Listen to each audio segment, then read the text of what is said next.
మనసిస్తావా part 11. అందరికీ నమస్కారం. మీకు ఈ స్టోరీ నచ్చితే లైక్, షేర్, సబ్స్క్రైబ్ చేయండి. అలాగే నా ఛానల్ని సపోర్ట్ చేయండి. ఆమె కొంచెం నీరసంగా ఉంది సార్. దానికి కారణం ఆమె ఫుడ్ సరిగ్గా తీసుకోవడం లేదు అనేది మొదటి కారణం అయితే, రెండవ కారణం తను ప్రెగ్నెంట్ కావడం అని చెప్పింది. వాట్ అని అరిచాడు గట్టిగా, మ్యాన్షన్ మొత్తం వినబడేలా. అతని అరుపుకి ఉలిక్కిపడి, అవును సార్, నేను చెప్పింది నిజమే, ఆమె ప్రెగ్నెంట్ అని చెప్పింది మళ్ళీ భయంగా. ఈసారి లోపల నుండి నో అన్న అరుపుకి అదిరిపడుతూ వెనక్కి తిరిగి చూసిన ఆమెకి బెడ్ మీద కూర్చొని కంగారుగా కనపడింది రూపాలి. ఆమె అరుపుకి శౌర్య కూడా అటు చూస్తే, సార్, నేనింక వెళ్తాను అన్న మాటకి ఆమెను వెళ్ళమని చెప్పి లోపలికి వెళ్ళి డోర్ వేసుకున్న అతను స్పీడ్గా వెళ్ళి మొహాన్ని చేతుల్లో దాచుకొని ఉన్న ఏడుస్తున్న ఆమె చేయి పట్టుకొని కిందికి గుంజి, ఏంటి ఇదంతా అని అడిగాడు కోపంగా శౌర్య. వదలండి నన్ను అంటూ అతని నుండి విడిపించుకుంటూ, నన్ను క్వశ్చన్ చేసే రైట్ మీకు లేదు. అసలు ఎందుకు నన్ను ఇక్కడికి తీసుకువచ్చారు? నేను ఇప్పుడే మా ఇంటికి వెళ్ళిపోతాను అంటూ ఏడుస్తూ అక్కడ నుండి డోర్ దగ్గరికి వెళ్తుండగా ఆమె జుట్టు పట్టుకొని వెనక్కి లాగి తన వైపుకి తిప్పుకుంటూ, ఏంటే ఏమోలే అని ఊరుకుంటుంటే నోటికి వచ్చినట్లు వాగుతున్నావు? చాలా భరిస్తున్నాను నిన్ను. ఇంకా నా ఓపికను టెస్ట్ చేయకు. ఇంకా టెస్ట్ చేస్తున్నావు అని అంటూ, అసలు ఏమనుకుంటున్నావే నన్ను? ఇంకా వెనక్కి లాగాడు జుట్టుని కోపంగా. మీకు కనుక ఈ వీడియో నచ్చితే లైక్, షేర్, సబ్స్క్రైబ్ చేయండి. అలాగే నా ఛానల్ని సపోర్ట్ చేయండి.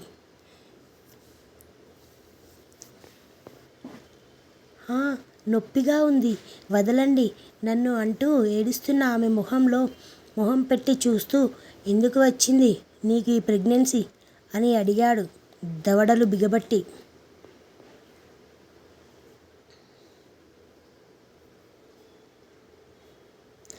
ఆ వెంటనే వెనక్కి తిరిగి అతని చేతిని గట్టిగా కొరికేసి తన జుట్టుని తన చేతుల్లో నుండి విడిపించుకున్న ఆమె, అది అడగడానికి నువ్వెవరు? నా జీవితాన్ని నాశనం చేసింది సరిపోలేదా? ఇంకా నా మీద నీ పెత్తనమేంటి అని అరిచింది కోపం పట్టలేక. ఓ పక్కన ఆమె కొరికిన చేతి నుండి బ్లడ్ చుక్కలుగా నేలకి పడుతున్నా లెక్క చేయకుండా, ఎంత పొగరే నీకు, నేనెవరో నీకు తెలియదా అంటూ ఆమెను రెండు చేతులతో ఎత్తుకొని తీసుకెళ్ళి బెడ్ మీద విసిరేసి కోట్ విప్పి పారేసి ఆమె మీదకి దూకాడు. కానీ వెంటనే పక్కకు జరిగి అక్కడ నుండి పారిపోవాలని చూసిన ఆమె నడుము పట్టుకొని వెనక్కి లాగి ఆమెను బెడ్కి లాక్ చేస్తూ, నా నుండి తప్పించుకోగలనన్న ఆశ ఇంకా ఉందా నీకు అని అడిగాడు భుజం మీద గట్టిగా కొరికేస్తూ. అతను చేసిన పనికి గొంతు పగిలేలా అరిచిన ఆమె అరుపు ఆ గదిలోనే సమాధి అయిపోతే, ఏడుస్తూ, వదులు ప్లీజ్, అసలు ఎందుకు నన్ను టార్చర్ చేస్తున్నావు అని అడిగింది అతని చేతుల్లో నుండి గింజుకుంటూ.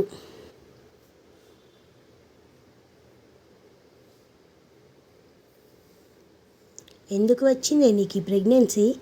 నేను క్లియర్గా చెప్పాను కదా, నాకు ఈ ప్రెగ్నెన్సీ, పిల్లలు అంటే ఇష్టం లేదని. మరి ఏంటి ఇదంతా అని అరుస్తున్న అతని మొహాన్ని చూస్తున్న ఆమె భయంతో సొమ్మసిల్లిపోతుంటే ఆమె చెంప మీద కొట్టి చంపేస్తాను ఇంకోసారి స్పృహ తప్పితే అంటూ ఆమె మీదకి చేరాడు బలవంతంగా. అతని బరువుని మోసే ఓపిక లేక చిన్నగానే అరుస్తూ వదిలేయ్ నన్ను ప్లీజ్ అంటూ ఏడ్చింది ఆమె. అలా వదిలేసే ఈరోజు ఇలా జరిగింది, ఇంకా వదిలేస్తాను అని ఎలా అనుకున్నావు అంటూ మెడ మీద కొరికి ఆమెను ఆక్రమించుకోబోయాడు. వద్దు ప్లీజ్, నా లైఫ్ నాశనం చేసేశావు, నా బిడ్డని కూడా చంపేయకు అంటూ వెక్కుతూనే ఏడుస్తున్న ఆమెని చూసి విసురుగా పైకి లేచి ఆమెని కూడా రెక్కపట్టుకొని పైకి లేపి కూర్చోపెట్టి చంపేస్తాను ఇంకోసారి ఆ మాటంటే, కాసేపట్లో నీకు అబార్షన్ జరగబోతోంది, కాదు కూడదు అంటే నాలో రాక్షసుడిని చూస్తావు, జాగ్రత్త అంటూ ఆమెని బెడ్ మీదకి తోసేసి అక్కడ నుండి బయటకు వెళ్ళి డోర్ లాక్ చేసి ఫోన్ తీసి డాక్టర్కి కాల్ చేస్తూ అక్కడ నుండి కిందకి వెళ్ళిపోయాడు శౌర్య.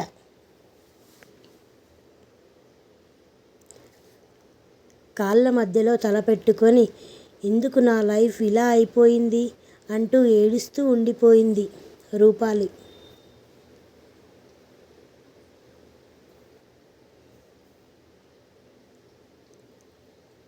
ఇంకో 10 నిమిషాలు గడిచేటప్పటికి లైట్ ఫుడ్ ఇంకా జ్యూస్తో అక్కడికి వచ్చాడు శౌర్య.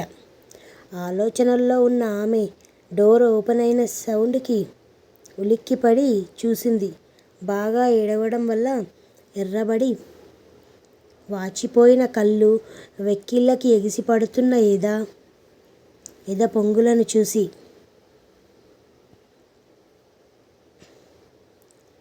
ఇదిగో ఫాస్ట్గా తిను, నువ్వు ఎంతగా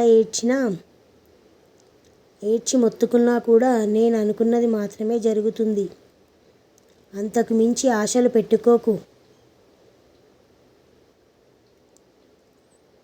ఇంకా ప్లేట్లో చెయ్యి పెట్టని ఆమెని సీరియస్గా చూస్తూ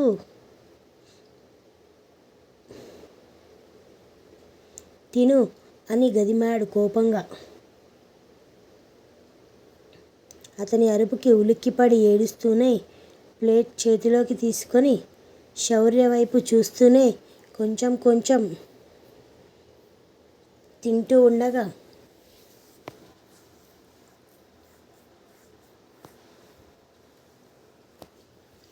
నువ్వు ప్రెగ్నెంట్ అని నీకు ముందే తెలిసి నాకు చెప్పలేదా నువ్వు అని అడిగాడు సోఫాలో కూర్చొని కాలు మీద కాలు వేసుకుంటూ. లేదు అన్నట్టు తల ఊపింది చిన్నగా. అసలు ఇక్కడ వరకు ఎందుకు వచ్చింది అని అడిగాడు సీరియస్గా. దాంతో చురుకుగా అతని వైపు చూసింది రూపాలి. ఇలా చూసే ఇక్కడ వరకు వచ్చావు, ఇంకోసారి అలా చూస్తే గుడ్లు పీకేస్తాను, అసలు ఏం చూసుకోనే నీకా పొగరు, నీకా కొవ్వు అంటూ శౌర్య. మంచికి రోజులు లేవు కదా, అయితే ఇక నుండి నాలో రాక్షసుడిని చూస్తావు, నీకు కావలసిన రాక్షసుడినే చూస్తావు. అతను మాట్లాడుతూ ఉండగానే నేను ఇంటికి వెళ్తాను సార్, వెళ్ళాలి అని అడిగింది ధైర్యం చేసి ఆమె. ఇంకా ఉందండి, ఏదో కానీ చాలా పెద్ద విషయమే ఉంది. పిల్లలు వీళ్ళ మధ్యలో బాబు వ్యవహారం చాలా తేడాగా లేదు. ఇంతకీ ఏం జరిగి ఉంటుంది అంటారు, మీకేమైనా అనిపిస్తుందా? అతను మాట్లాడుతూ ఉండగా నేను ఇంటికి వెళ్ళాలి సార్ అని అడిగింది ధైర్యం చేసి ఆమె. 2 నిమిషాలు ఆమె కళ్ళలోకి చూసిన అతను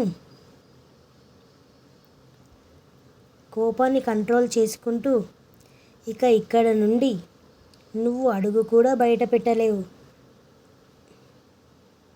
అని చెప్పాడు సీరియస్గా. అతని కోపాన్ని భయంగా చూస్తున్న ఆమె నోనో, నేను వెళ్ళాలి, లేదంటే మా అమ్మ. షటప్, ఇంకొక మాట మాట్లాడావంటే నేనేం చేస్తానో నాకే తెలీదు అంటూ అరిచిన అతని తీరుకి ఒక్క క్షణం భయంతో ఒళ్ళు జలధరించిన. అసలు నా మీద మీ పెత్తనమేంటి? ఎందుకు నన్ను ఇక్కడికి తీసుకువచ్చారు? నేనెందుకు ఇక్కడ ఉండాలి? ఉంటాను, నేనిప్పుడే వెళ్ళిపోతాను అంటూ ఏడుస్తూ ప్లేట్ పక్కన పెట్టి వెంటనే బెడ్ దిగి డోర్ వైపు వెళ్తున్న ఆమెని స్టైల్గా కూర్చొని రెప్ప వేయకుండా అలాగే చూస్తూ ఉన్నాడు శౌర్య. డోర్ దగ్గర వరకు వెళ్ళిన ఆమె డోర్కి అవతల సింహాలలాగా కూర్చొని ఉన్న 3 పెద్ద పెద్ద కుక్కలని చూడగానే భయం వేసి ముందుకు వేసిన అడుగుని వెనక్కి వేసింది గుటకలు మింగుతూ. ఆగావేంటి? వెళ్ళు. పాపం చాలా ధైర్యంగా వెళ్తున్నావు కదా, మరెందుకు అక్కడే ఆగిపోయావు? నువ్వు వెళ్తాను అంటే నిన్ను నేను ఒక సెకండ్ కూడా ఆపను అన్నాడు సైడ్ స్మైల్తో. దాంతో భయంగా అడుగులు వెనక్కి వేస్తూ అతని వైపు తిరిగిన ఆమె, నీకేం కావాలి? ఎందుకు నన్ను టార్చర్ చేస్తున్నావు? ప్లీజ్ నన్ను వదిలేయ్, ఇంకెప్పుడూ నీకు కనబడను అంటూ దండం పెట్టి ఏడుస్తుంటే, చెప్పాను కదా, నువ్వు ఏం చేసినా నాకేం తేడా ఉండదు. ముందు నా క్వశ్చన్స్కి ఆన్సర్ చేయి అని చెప్పాడు చాలా కూల్గా.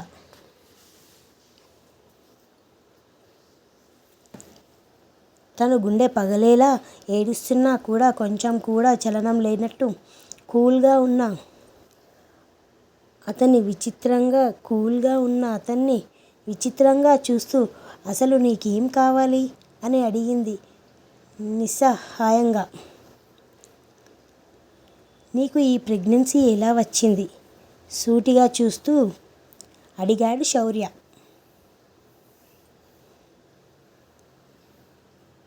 మళ్ళీ అదే క్వశ్చన్. అసలు నీకెందుకు? నాకెలా ప్రెగ్నెన్సీ వస్తే? ఇది నా ఇష్టం, నేను కావాలనే తెచ్చుకున్నాను అని అరిచింది కోపంగా రూపాలి.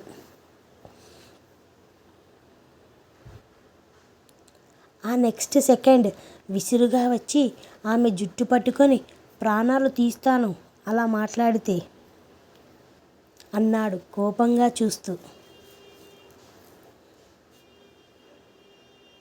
మరేం చేయను అని అడిగింది నొప్పిని మొండిగా ఓర్చుకుంటూ.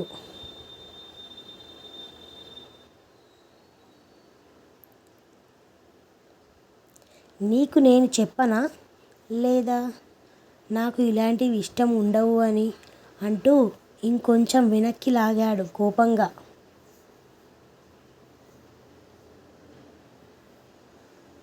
ఆవ్ అంటూ హో అంటూ తల పట్టుకొని అరుస్తూ అవును అంటూ ఏడుస్తూ ఉంది ఆమె. మరెందుకు వచ్చింది? నాకు తెలియదు. అంటే నేను నమ్మాలా? నమ్మాలి.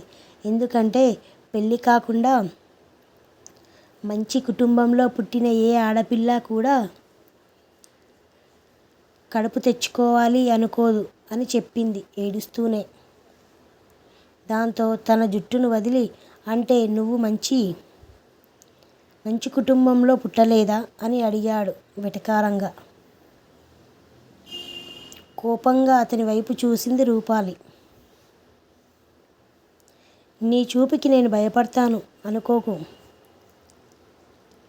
నీకు అప్పుడే అవ్వలేదు. ముందు అబార్షన్ అవ్వనివ్వు. నీ సంగతి చెప్తాను. వద్దు అలా అనకు. అబార్షన్ నాకు ఇష్టం లేదు అంది రూపాలి ఏడుస్తూ.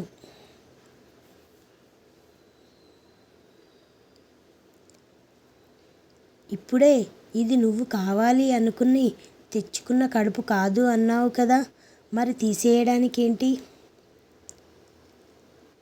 నీ ప్రాబ్లం అంటూ అక్కడ మూల ఉన్న మినీ బార్ నుండి తనకి కావలసిన విస్కీ బాటిల్ అందుకున్నాడు.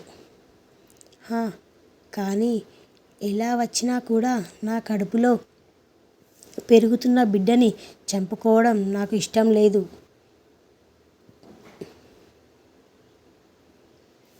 అంది పొట్ట మీద చేతులు పెట్టుకుంటూ.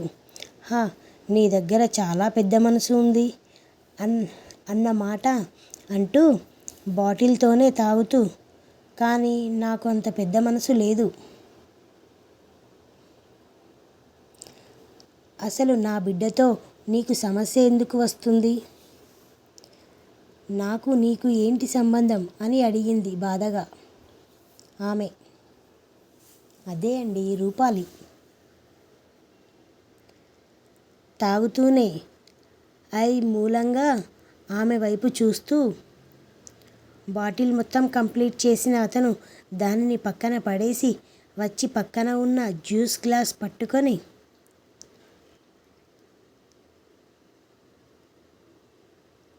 జుట్టు పట్టి గ్లాస్ మొత్తాన్ని ఆమె గొంతులో పోసి బలవంతంగా, నువ్వు ఎన్ని రోజుల నుండి ఫుడ్ తినడం లేదు అని అడిగాడు అప్పటికే ఎర్రగా మారిన కళ్ళతో చూస్తూ.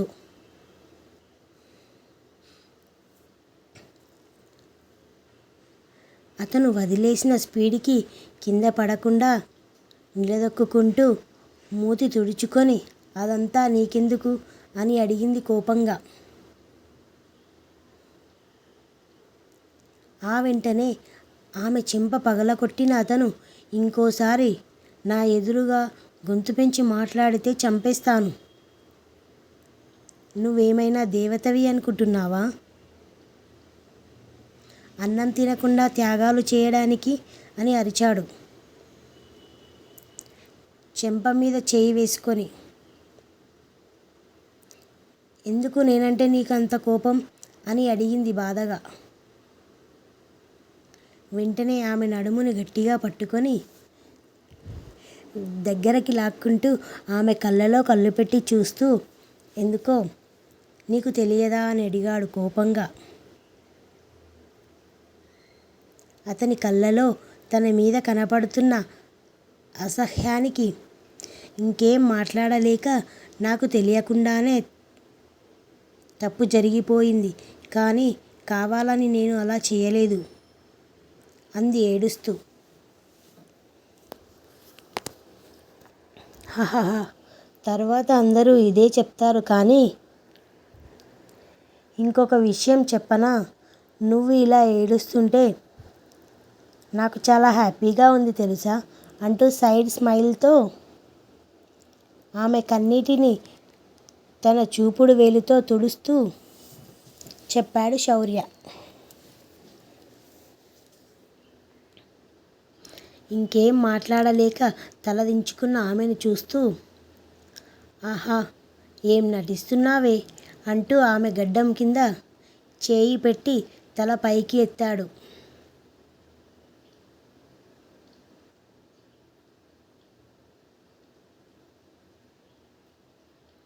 ఇంకా ఉంది, నెక్స్ట్ పార్ట్లో చూద్దాం.